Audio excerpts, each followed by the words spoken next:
오늘 여러분과 함께 나눌 말씀은 에베소서 2장 1절에서 10절입니다. 한 절씩 교독하도록 하겠습니다. 제가 먼저 읽습니다. 그는 허물과 죄로 죽었던 너희를 살리셨도다.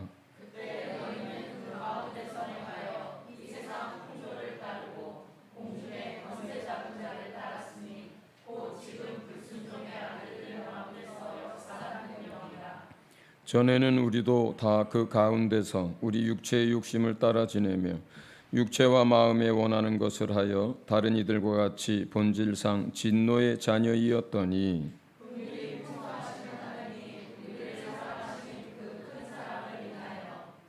허물로 죽은 우리를 그리스도와 함께 살리셨고 너희는 은혜로 구원을 받은 것이라.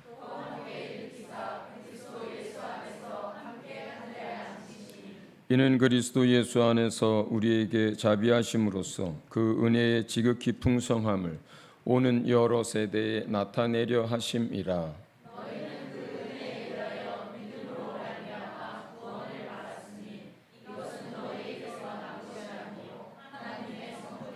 행위에서 난 것이 아니니 이는 누구든지 자랑하지 못하게 함이라.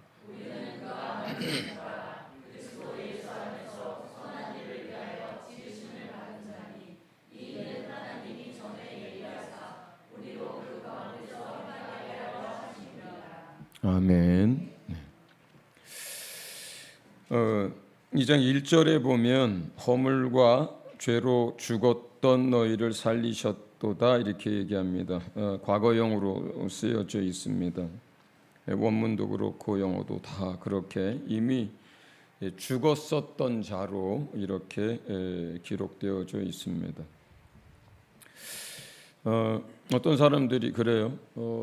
우리가 예수 믿기 전에 살아 있었고 산 상태에서 예수를 믿었다고도 하고 또 아담과 하와가 계명을 어기고 범죄했을 때에 그때 계명에는 분명히 너희가 그 선악과를 먹는 날에는 정령 죽으리라 이렇게 기록되어 있음에도 불구하고 아담이 900세가 넘게 살았어요. 그러니까 그게 도대체 무슨 얘기냐?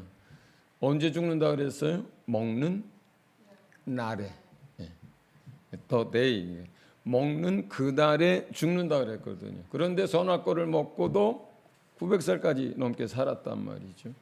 그래서 이게 뭐 그 죽음이라고 하는 게 어떤 것이냐 이렇게 사람들이 반문을 합니다.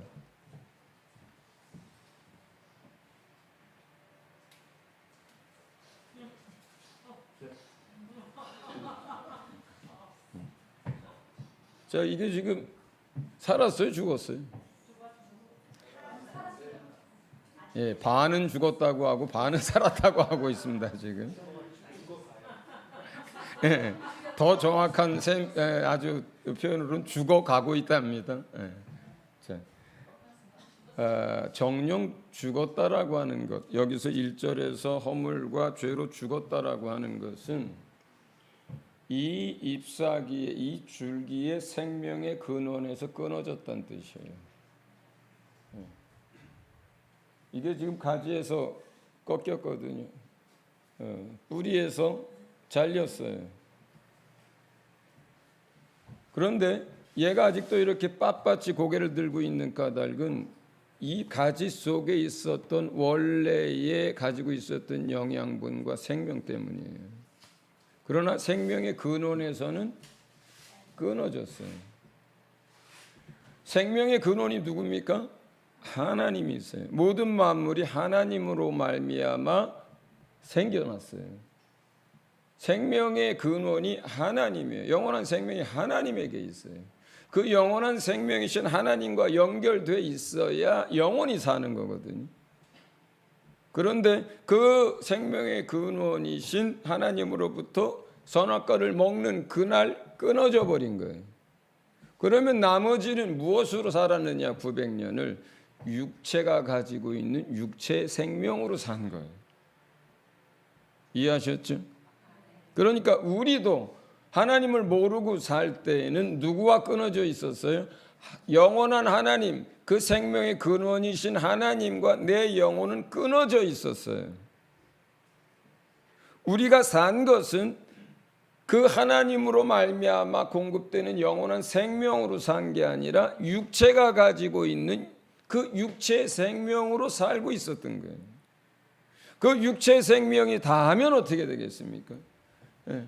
영원한 생명으로부터도 이미 끊어져 있고 육체의 생명도 다하면 버려지는 거예요. 예. 그런데 우리 영혼은 뭐예요? 하나님의 영이 우리 안에 들어오는 그 순간부터 소멸하지 않는 영원한 항구적인 존재가 됐거든요. 그래서 영혼이라고 불러요. 그때서부터. 영원한 하나님으로부터, 그 생명의 하나님으로부터 끊어졌어. 육체의 생명도 다 했어. 그런데 영혼이 죽지 않아. 그게 하나님과 끊어진 사람들의 죽음 이후의 모습이에요. 우리가 상상해 보면, 예를 들어서 내가 사막 한가운데 있어요. 마실 물이 없어요. 너무너무 목이 말라. 예. 그런데 죽지도 않아. 죽지도 않아. 육체는 죽죠. 사막에서 그렇게 되고 계속해서 여러 날 먹을 것도 없고 물을 안 먹으면 죽잖아요. 그런데 우리 영혼은 죽질 않아. 그런데 우리 영혼은 무엇으로 사냐면 하나님이 공급하시는 영적 생명으로 살아. 그런데 그 생명으로부터는 끊어져 있어. 그러니까 육체로 비유하자면 내 육체는 물이 있어야 살잖아요. 그런데 물이 공급이 안 돼요. 사막 한가운데서. 근데 내 육체가 죽지도 않아. 그 목마름과 그 갈증과 그 고통이 계속되는 거예요. 우리 영혼이 하나님 앞에 끊어져서 육체의 생명을 당한 이후의 모습이 그런 거예요. 그런 거예요. 우리가 그때는 이미 생명에서 끊어졌을 뿐만 아니라 세상의 풍조를 따라서 살았다 이야기합니다. 세상 사람들이 하나님 없이 만들어 놓은 모든 문화, 하나님 없이 사람의 생각 속에서 만들어진 여러 가지 사상, 세상의 여러 가지 재미, 이런 걸 따라서 살았었습니다. 다 그렇게 살잖아요. 그렇죠?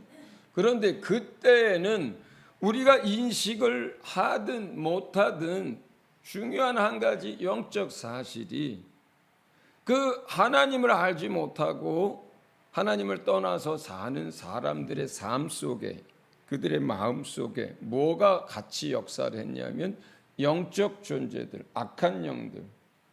사단이 타락할 때 자그마치 3분의 1이나 되는 천사들이 함께 타락을 합니다. 계시록에 보면 그 이전에 관한 기록들을 해놨어요. 별 3분의 1이 함께 떨어졌다 그래요. 거기서 말하는 별은 함께 타락한 천사들을 말해요. 거기에서 용 이야기, 용이 누구의? 사단 이야기를 하면서 그 얘기를 하는 거거든요. 엄청난 많은 천사들이 사단이 하나님을 대적하고 타락할 때 함께 타락해서 이곳에 쫓겨나서 갇혀 있어요. 그 악한 영들이 사실은 믿지 않는 사람들, 하나님으로부터 끊어져 있는 그 사람들에게 역사했던 거예요. 생각을 집어넣기도 하고, 실제로 그 사람들 육체 속에 들어가기도 하고, 병을 일으키기도 하고, 순간적인 어떤 드는 생각으로 잘못 판단해서 사고가 나기도 하고, 또 여러 가지 사상과 다른 걸 집어넣어서 하나님을 부정하고 없다라고 말하게 만들고, 대부분의 사람들은 그것을 인식조차 하지 못하고 삽니다. 혹 영화에서나 어떤 영적 존재들에 대해서 보는 정도겠죠. 그래도 옛날에는 한국이나 또 동양 문화권은 죽은 자와 산 자가 이렇게 연결되어 있는 제사 문화라는 게 있었고, 그리고 또 굿하고 뭐 할 때 보면 정말로 그런 것들을 볼 수 있는 기회들이 있었어요. 네. 처녀가 죽으면 그 원통함 풀어준다고 뭐 굿하고 할 때 보면 막 그 무당이 막 신들려 가지고 막 춤을 추다가 갑자기 뭐 아이고 어머니 내가 왔습니다 하면서 막 뭐 하는데, 근데 문제는 당사자만 알고 있었던 이야기들을 그 무당이 얘기를 해요. 무당이 알 리가 없는 그 집안에 있었던 이야기들이에요. 정말로 얘기를 한다니까요. 그런 이야기들을.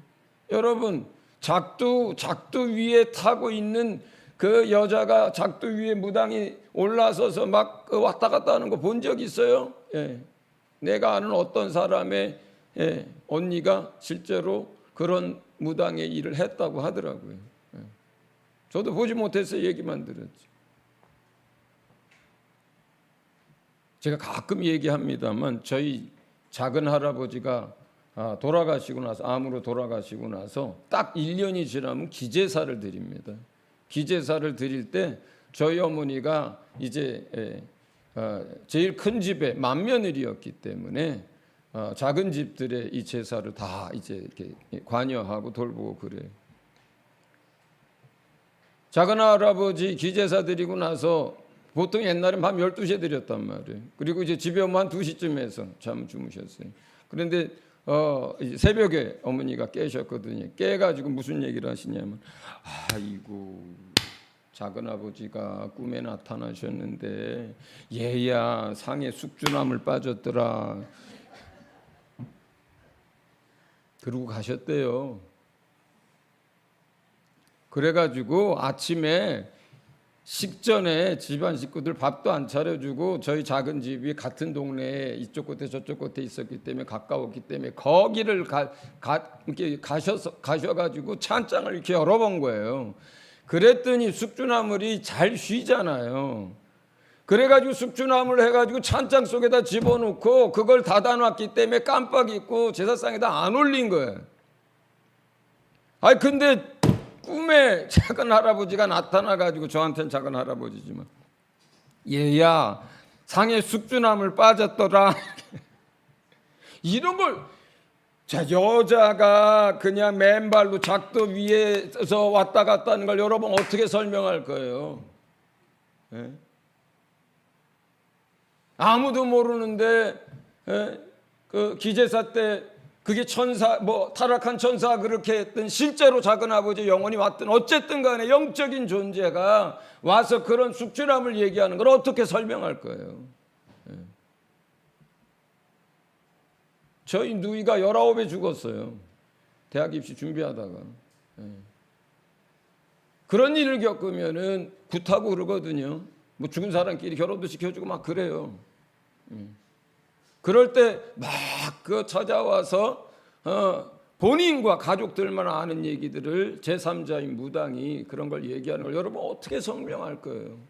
우리가 애써서 없다 치자 하고 살고 애써서 우리 마음에서 밀어내고 살지만, 우리는 영적인 존재고 영적인 존재들이 역사하는 가운데서 인생을 살아갑니다. 인생을 살아가요. 부인한다고 해서 없어지거나 내가 그것을 인정한다고 해서 없는 게 생기는 게 아니에요. 있는 건 있는 거예요. 존재하는 건 존재하는 겁니다. 우리가 어떻게 생각하든 간에. 실제로 우리가 하나님을 떠나서 하나님 없이 살 때, 죄악 가운데서 살 때, 그때는 이런 불순종의 아들들 가운데 역사하는 영들의 그 역사와 그 영향력 속에서 살았던 거예요. 살았던 거예요.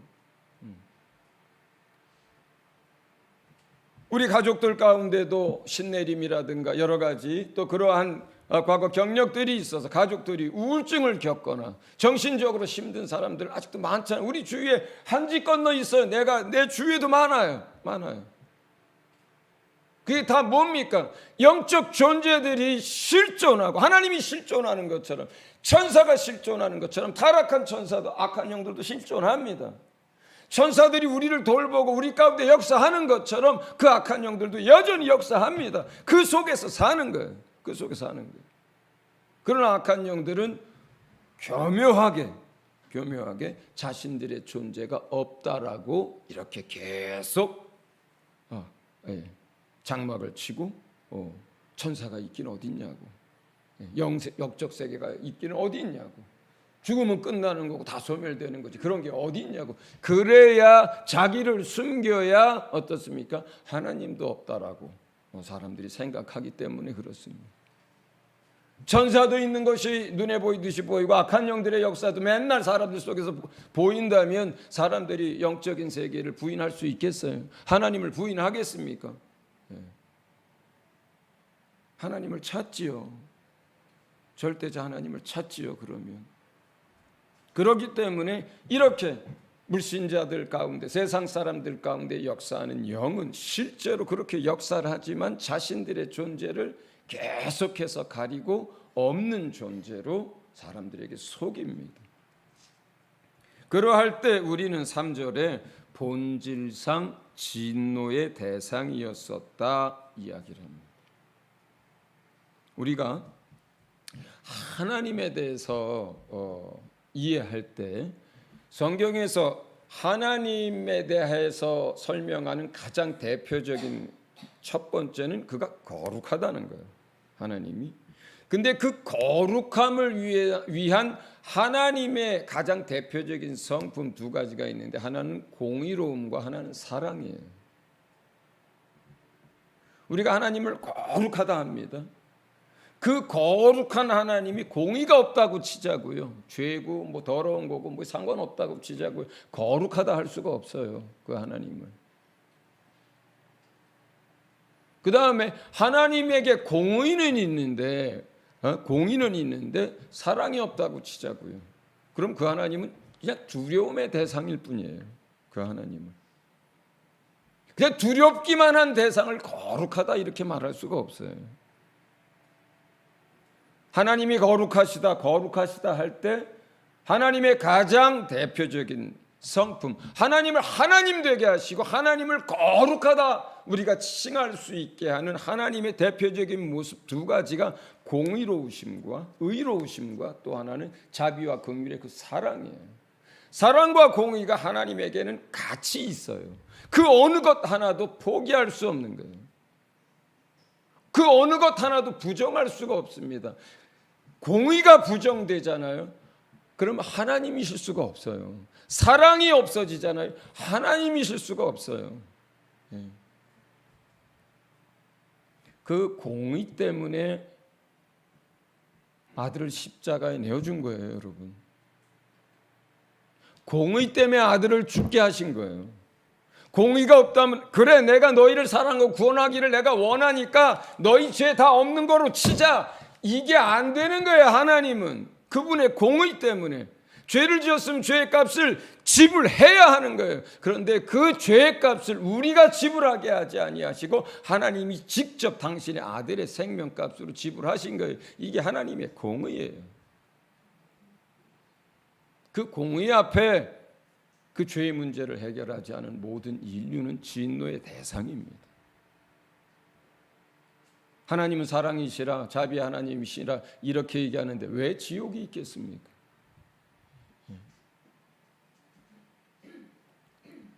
하나님이 사랑이고 하나님이 자비하시면 천당만 있어야지. 천국만 있어야지. 그런데 하나님은 본질상 그런 하나님이 아니신 거예요. 그래서 우리가 예수 그리스도의 십자가 사건 그 한 사건 안에는 하나님의 공의와 사랑이 함께 있는 거예요. 우리를 사랑하시는 그 사랑이 있고 우리를 구원하시고자 하는 그 끝이 없는 영원한 그 깊이를 알 수 없는 그 사랑이 있고 그리고 그 아들을 죽게 하시는 하나님의 공의가 있는 거예요. 그 십자가 사건 하나 속에서 하나님의 공의와 하나님의 사랑이 한꺼번에 나타나신 거예요. 우리 가운데. 4절에 보면 긍휼이 풍성하신 하나님이 우리를 사랑하신 그 큰 사랑을 인하여 이렇게 이야기합니다. 우리를 향하신 그 크신 사랑을 인하여 그 아들을 내어주시고 우리를 구원하셨다는 이야기를 이제 하고 있는 것입니다. 복음이라는 게 뭡니까? 복음이라는 게 우리가 복음을 전합니다. 십자가의 도를 전합니다. 그게 뭡니까? 복음은요. 자, 따라합니다. 복음은 우리를 사랑하신 하나님의 사랑 이야기다.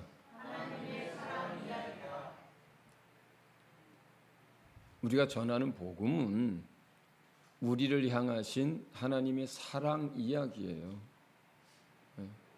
우리를 어떻게 사랑하셨는지 그 이야기가 복음입니다.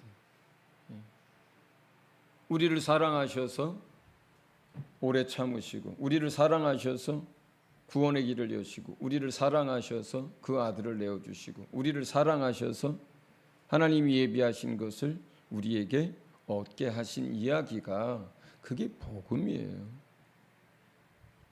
하나님은 영원 전부터 우리를 사랑하셨어요. 그런데 우리가 하나님을 떠나서 살면서 생명의 근원 되신 하나님에게서 끊어져 살면서 하나님은 우리를 사랑하셨을 때 우리가 그 하나님이 우리를 사랑하는지 우리가 알지 못하고 살았습니다. 하나님이 우리를 끝까지 오래 참으셨어요. 그런데 우리가 하나님이 우리에 대해서 오래 참는 거 알지 못하고 살았어요.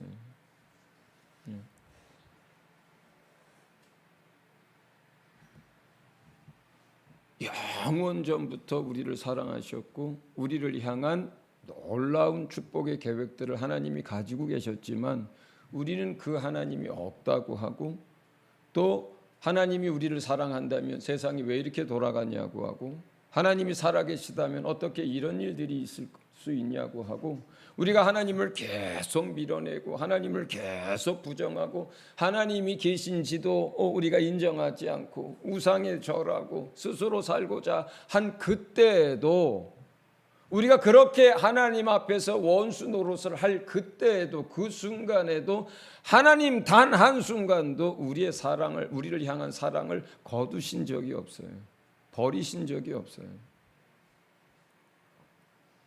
우리가 우상에게 절할 때 하나님의 공의가 있어서 분노하시죠. 그러나 그 공의가 있어서 분노하는 그 마음 또 한쪽에는 우리를 향한 우리를 구원하시기 위한 우리의 어리석음에 대한 그 하나님의 안타까움과 우리를 구원하고자 하는 그 사랑이 분노와 그 사랑이 함께 공존하셨어요. 단 한 번도 우리를 향한 그 사랑이 줄어든 적도 없고 후회하신 적도 없고 버리신 적도 없어요. 우리는 하나님을 알지 못하고 우리는 하나님에 대해서 원수 노릇을 하고 하나님 없다고 하고 스스로 생겨난 것처럼 말하고 원숭이에서 나온 것처럼 말하고 우상에게 돌로 깎고 나무로 깎은 걸 절할 때에도 하나님은 우리를 구원하시기 위한 당신의 계획을 한 번도 멈춘 적도 없고 바꾼 적도 없고 끊임없이 당신의 그 계획대로 뜻대로 일해 오셨거든요. 그러다가 우리를 향한 당신의 사랑을 이제 나타내 주셨어요. 내가 너희를 향해서 이렇게 사랑한다. 너희를 향한 나의 마음이 이렇다. 너희를 사랑하는 나의 사랑을 내가 이렇게 너희에게 이제 나타낸다 하고 나타낸 사건이 그 아들을 보내시고 십자가에 대신 죽게 한 거예요. 그럼에도 불구하고 우리가 하나님이 어디 있느냐고 하고 하나님이 우리를 어떻게 사랑하셨는지라고 한다면 하나님은 이미 당신이 할 수 있는 모든 것들을 보여줬고 나타냈고 하셨거든요. 대가를 다 지불하셨거든요. 그래서 이제부터 사람들이 멸망하게 되고 이제부터 지옥 가는 이유는 뭐냐면 그들이 지었던 죄 때문에 가는 게 아니에요. 그 사랑을 거부하고 받아들이지 않고 예수 그리스도를 배척한 그것으로 말미암아 세상이 심판을 당하는 거예요. 우리가 행위로 지었던 것이나 우리가 아담의 영을 가지고 나면서부터 본질상 죄성을 가지고 태어나서 가지고 있었던 모든 죄의 문제들은 이미 예수 그리스도께서 한 번의 십자가 사건으로 다 갚으셨어요. 다 갚으셨어요.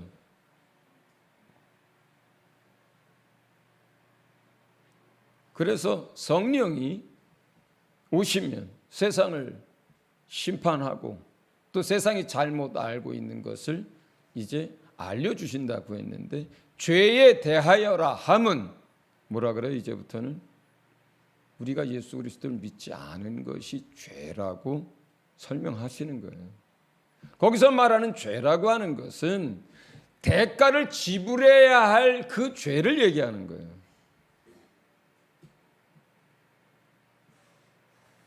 대가를 지불해야 할 그 죄. 아직 지불되어지지 않아서 남아서 내가 지불해야 하는 대가가 있는 그 죄에 대해서 얘기하는 거예요. 예수 믿는 사람이 오늘 말 실수하고 또 뭐 실수하고 이거 말하는 게 아니에요. 왜냐하면 그거는 이미 대가가 지불된 거예요. 예수께서 채찍에 맞으시고 예수께서 가시관 쓰시고 예수께서 십자가에서 죽임 당할 때에 예수님이 오시기 이전에 있었던 사람들의 죄와 허물, 그리고 그 이후에 태어나는 사람들의 죄와 허물, 아담의 영을 가지고 죄성을 가지고 짓게 된 그 모든 것, 우리가 말로 짓는 것, 행위로 짓는 것, 생각으로 짓는 것까지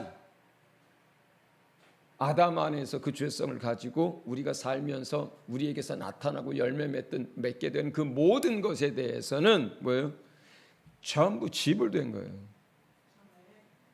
그랬기 때문에 오늘 우리가 예수 믿는 사람들이 하나님 앞에 나와서 내가 어제 내 말로 어떻게 다투었습니다, 내가 어떻게 얼떨결에 거짓말하게 됐습니다 했을 때에 내가 고백한 그것으로 그 죄와 허물들이 바로 사하여지는 이유가 뭐냐면 이미 지불된 것이기 때문에 그런 거예요. 인류의 모든 죄, 그 싹은 전부 다 지불되어져 있습니다. 이미. 그러므로 어떤 사람이 영원한 불못에 떨어진다면 그것은 우리가 가지고 태어났던 죄성 때문이 아닙니다. 우리가 거짓말하고 실수하고 했었던 그것 때문이 아닙니다. 우리 육체가 원하는 것 때문에 살았던 그것 때문에 죽는 게 아니에요. 멸망하는 게. 하나님의 당신의 모든 것으로 그걸 갚으셨고 그 사랑을 나타내셨고 하늘문을 다 열어놓았고 조건이 하나도 없어요. 그럼에도 불구하고 그 사랑을 거절하고 예수 그리스도를 거절한 그 불신앙과 그것 때문에 멸망하는 거예요. 그것 때문에. 하나님은 우리를 향하신 그 큰 사랑을 인해서 5절과 6절에 허물로 죽은 우리를 그리스도와 함께 살리셨다 그래요. 우리를 향한 우리가 다 이해할 수조차 없는 그 넓이와 크기와 길이와 높이가 어떤지 가늠도 안 되는 그 큰 사랑을 인하여 그리스도와 함께 우리를 살리셨고 그리스도와 함께 우리를 하늘에 앉히셨다라고 얘기합니다. 그러면서 8절에는 우리가 얻은 구원, 우리가 얻은 생명, 우리가 얻은 하나님의 나라, 이 모든 것이 하나님의 선물이라고 합니다. 하나님의 선물이라 그래요. 뭘 선물로 주셨다고요? 영원한 생명을 선물로 주셨어요. 선물이라고 하는 것은 아무런 대가를 지불하지 않고 받은 것을 선물이라고 하는 거거든요. 자, 영원한 생명을 선물로 받았습니다. 영원한 하나님의 나라를 선물로 받았습니다. 하나님의 자녀가 되는 놀라운 신분을 선물로 받았습니다. 우리의 죄가 영원히 기억되지 않고 사하여진다는 용서의 선물을 받았습니다. 그런데 실감이 잘 안 되죠. 왜냐하면 우리가 세상 살면서 그렇게 큰 선물을 받아본 적이 없어서 그래요. 요한이는 살면서 제일 선물 받아본 선물 중에서 제일 큰 선물이 뭐가 있을까요? 조영탁 집사님, 60 가까이 살면서 받은 선물 중에서 제일 값비싼 게 뭡니까? 그 옆에 앉은 우리 민석이. 자, 세 사람한테 물어봤습니다. 한번 얘기해 보세요. 지금까지 받은 선물 중에서 제일 값비싼 거. 대학 등록비. 예, 예, 예, 이제 갚으라고 못 하겠네요. 그게 선물이라고 하니까. 예, 예, 예. 자, 또 우리 조 집사님 받은 것 중에서 제일 큰 선물이 뭔가요? 자동차. 그래도 큰 거 받으셨네요. 민석이. 여행비. 저는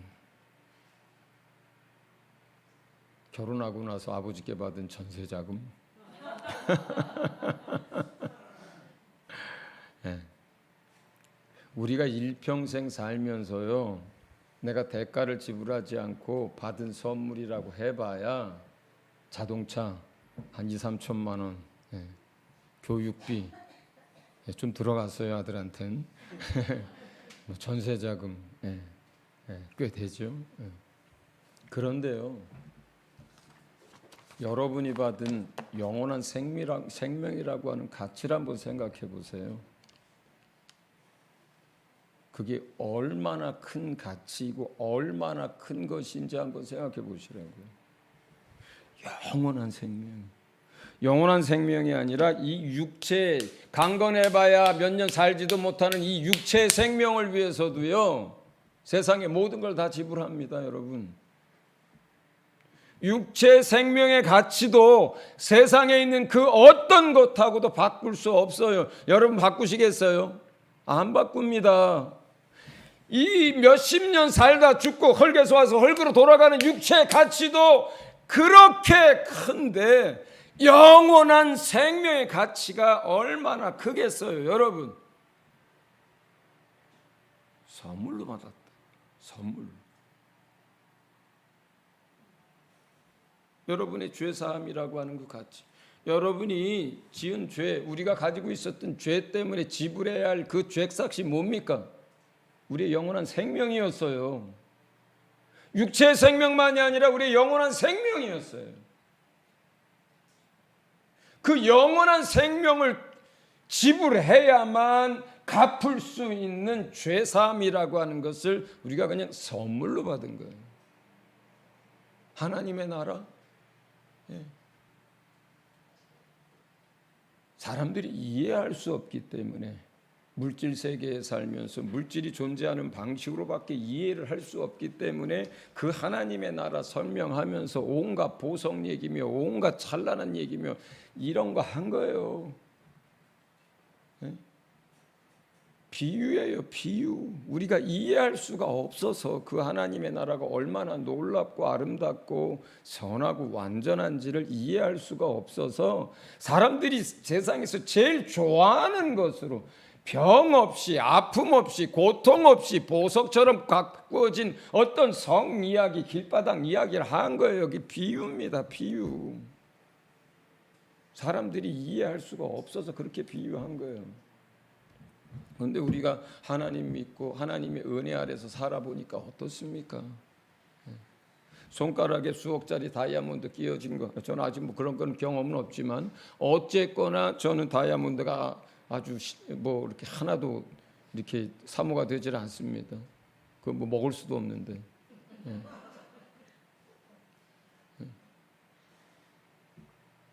그런 걸로 설명될 수 있는 하나님의 나라가 아니에요. 예수 믿고 나서 보니까 우리가 예수 안에서 하나님이 주신 것들을 누리고 맛볼 때 세상에서 경험해 보지 못한 기쁨, 그 평안함, 그 생명, 그 즐거움, 그 의로움, 그 거룩함을 맛봅니다. 하나님의 나라는 하나님 안에 있는 그 모든 것들을 마음껏 누릴 수 있는 곳이 하나님의 나라예요. 그리고 그 가운데 이 땅에서 우리가 예수 그리스도 안에서 어떻게 살았느냐에 따라서 행한 대로 우리에게 영광과 존귀와 또 통치권을 함께 나누어 주시는데, 그것은 영원한 것이에요. 영원한 것이. 우리가 하나님의 나라를 조금이라도 이해하고 이 땅에서 맛보면서 살아간다면 세상 것들에 미련을 두지 않습니다. 그게 값진 진주를 구하는 장사의 비유고 그게 밭에 감추어진 보화에 대한 이야기예요. 어떤 사람이 밭에 보화가 감추어진 것을 알고 자기의 전 재산을 팔아서 그 밭을 삽니다. 어떤 진주 장사가 값진 진주를 발견하고 자기의 모든 것을 팔아서 그 값진 진주를 하나를 삽니다. 천국은 이와 같으니라고 얘기한 거예요. 뭐예요? 우리가 천국이 어떤 것인지를 알 수만 있다면, 조금이라도 맛볼 수 있다면 이 세상에 있는 걸 다 팔아서라도, 다 대가를 지불하고서라도 그것을 얻으려고 할 거라는 예수님의 이야기가 그 비유란 말이에요. 그런데 그 하나님의 나라를 어떻게 주셨다고요? 선물로 주셨어요. 선물로 주셨어요. 여러분, 하나님이 우리에게 주신 그 선물이 얼마나 놀랍고 큰지와 그 크기와 뭐가 비례하는 거냐면 우리를 향한 하나님의 그 크신 사랑이 비례하는 거예요. 이게 우리가 누군가를 깊이 많이 사랑할 때 값진 선물을 합니다. 그렇죠? 네. 그런 거거든요. 하나님의 그 크신 사랑과 그 우리를 향한 사랑이 너무너무 크고 영원하기 때문에 그 큰 사랑의 크기만큼 우리에게 선물을 주는데 그렇게 엄청난 걸 주신 거예요. 그래서 우리가 받은 선물의 그 엄청난 크기와 우리를 향한 하나님의 사랑의 크기가 비례하는 거예요. 우리를 그렇게 많이 사랑하셨기 때문에 영원한 생명을 주신 거예요. 우리를 그렇게 많이 사랑하셨기 때문에 하나님의 나라를 예비하시고 우리에게 선물로 준 거예요. 우리를 그렇게 자기의 생명 다하도록 사랑하셨기 때문에 우리를 자녀를 삼으신 거예요. 할렐루야. 하나님은 마지막 10절에 이제 우리를 예수 안에서 이렇게 사랑하시고 이렇게 큰 선물을 주신 그 까닭이 이는 이라는 한글 표현으로 나옵니다. 이렇게 하신, 우리를 사랑하시고 우리를 구원하시고 우리에게 이 큰 선물을 주신 그 이유는 하고 10절이 들어가는 거거든요. 그리스도 예수 안에서 선한 일을 위하여 지음을 받았다, 이렇게 설명합니다. 우리는 하나님이 만드신 것이라고 10절에 이제 설명을 하는데, 거기에서 하나님이 만드신 것이라고 하는 표현이 제 영어 성경은 이걸 이렇게 표현했어요. God's masterpiece, 하나님의 걸작품. 하나님이 우리를 만드셨는데 뭘로 만드셨다고요? 따라합니다. 하나님의 걸작품. 하나님이 만드신 모든 만물 가운데 뭐요? 따라합니다. 표정도 최고로 우리를 만드신 거예요. 하나님이 만들 수 있는 최고의 작품이 누구예요? 여러분이에요. 할렐루야. 여러분이 하나님이 만드신 최고의 걸작품입니다. 네. 여러분한테 누가 뭐라고 하면 당당하게 얘기하세요. 무슨 소리를 합니까? 내가 누군데? 하나님이 만드신 최고의 걸작품이 난데 도대체 내 외모가 어떻다 그러는 거예요 지금?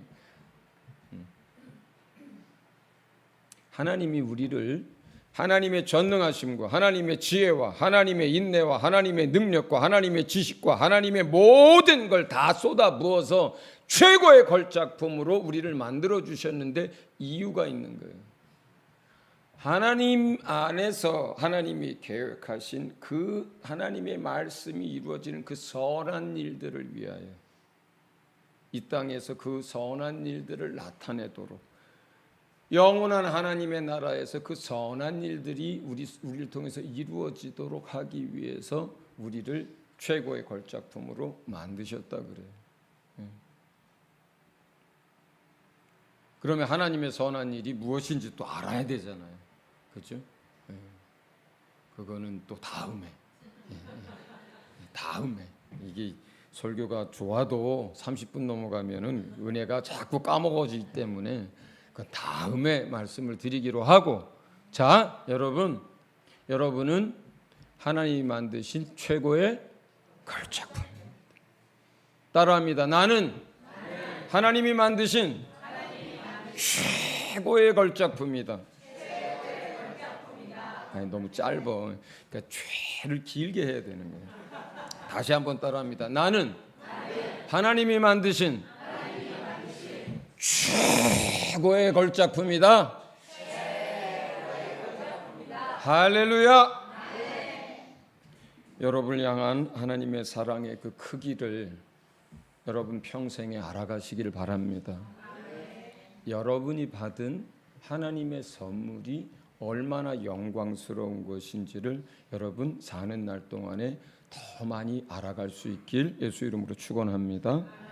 네, 같이 기도합니다. 주신 말씀 붙들고 감사하고 또 그 선한 일을 따라 살도록 또 그 하나님의 선물과 그 사랑에 대하여 우리가 더 많이 알아갈 수 있도록 우리 한 목소리로 기도하겠습니다.